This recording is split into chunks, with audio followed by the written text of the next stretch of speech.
question. How are you and how are you feeling at the moment? Feeling good. Really happy to be back amongst the squad and, in game day squads. So I'm over the moon at the moment, even though the situation is not the best. Football's not what it is supposed to be at the minute. But I can't complain. I'm back. I'm fit and healthy. Happy. It's strange, isn't it? Like I said, football's very different at the moment. How does it affect you and your mentality with it being an empty stadium, no fans, and I guess the routine's changing somewhat? Yeah, the whole routine of going and training every day is very different. The things we are grateful for, like the guys washing our kit for us. We're doing that. We're taking our boots home and washing it. So everything is very different. Obviously, social distancing coming into play. Playing in these games has made me realise how much the fans make the sport and how the fans can dictate a game as well. Because there were so many times against Aston Villa where you thought if the crowd got behind them in that period of the game, maybe they'd had a bit of boost to them and they got after us a bit more. But it's made me really appreciate the fans and what they do. Tell us about that Villa game then, the first one back after the restart. And when did you find out that you were going to be starting in that game?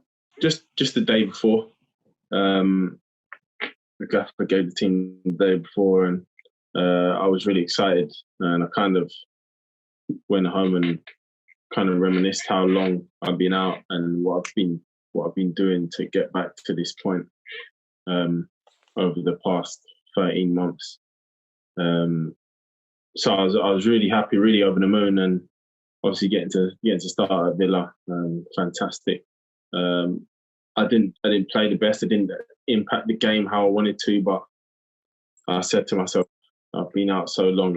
I'm just happy to be back on the pitch, and then we can build from there.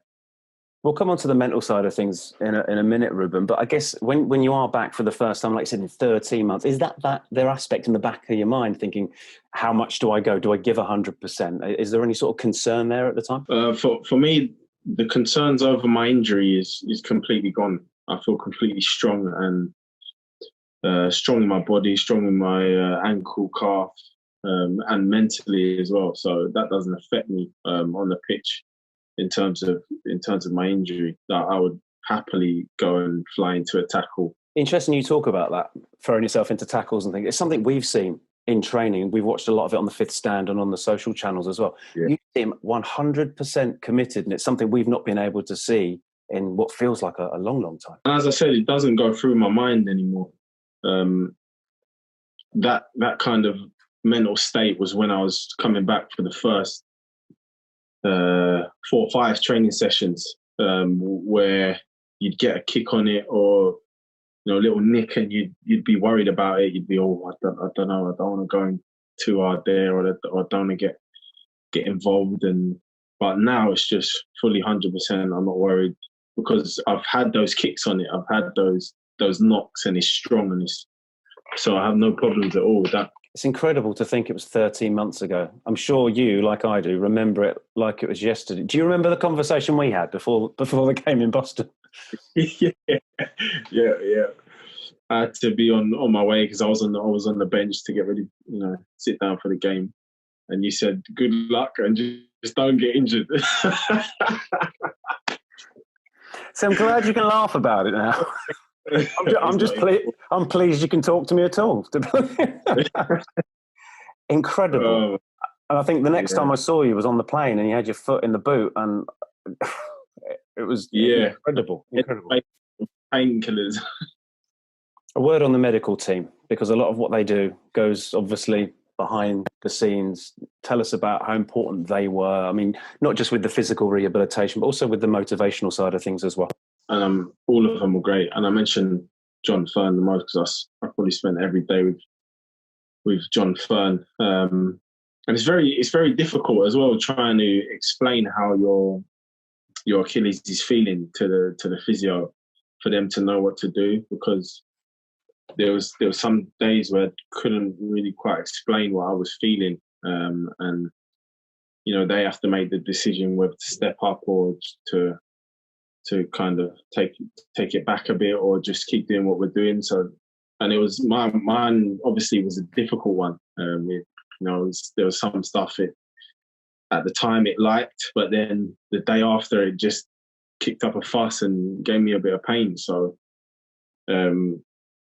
they kind of went through the same journey as I did. So John Fern had to kind of feel what I was feeling as well to help me as much as he could. So I'm grateful for what they've done. I want to talk to you about the manager, because Frank Lampard came back on the day that you signed your new contract, didn't he? What did he say to you in those early days? I spoke to him, briefly as he came in, but then he had a lot of work to do with the squad that was fit, but as I started to get fitter and get close to training with the squad, we had a lot more talks about football. You worked together on the training pitch before when he was doing his coaching badges at Cobham. Yeah. When I was at Palace, when I had an injury at Palace and I came back to Chelsea for rehab, as I started getting back into training the, I think it was the 16s, or maybe 15s and 16s, a few times before I went back, and Frank was there, and I got to train under him there. So, but now it's great that he's a gaffer, as I said, midfielder, top midfielder, and it's good that I can get the opportunity to play under him. Wise words. I mean, it's incredible to think the journey you've been through, the career you've had. You're still only 24. How much better do you think you can still become as a midfielder? I have a lot of potential, but it's just, for me, I haven't played enough consistent football over the years. 24 now, but I haven't had much starts consistently, and I definitely felt how much that can improve your game. The season with Sarri, I played the second half of the season. I played quite a lot consistently, and that's where I started to find my form. And you have this kind of feeling that smell of the game you develop when you keep playing, and you get really sharp and you anticipate things more. It's hard to explain, but it's that sharpness, it's that edge, and I think if I can get consistent football and playing at my best, then I can really start to develop and see how far I can go.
Stand for bridge to Germany, we keep the blue flag flying high.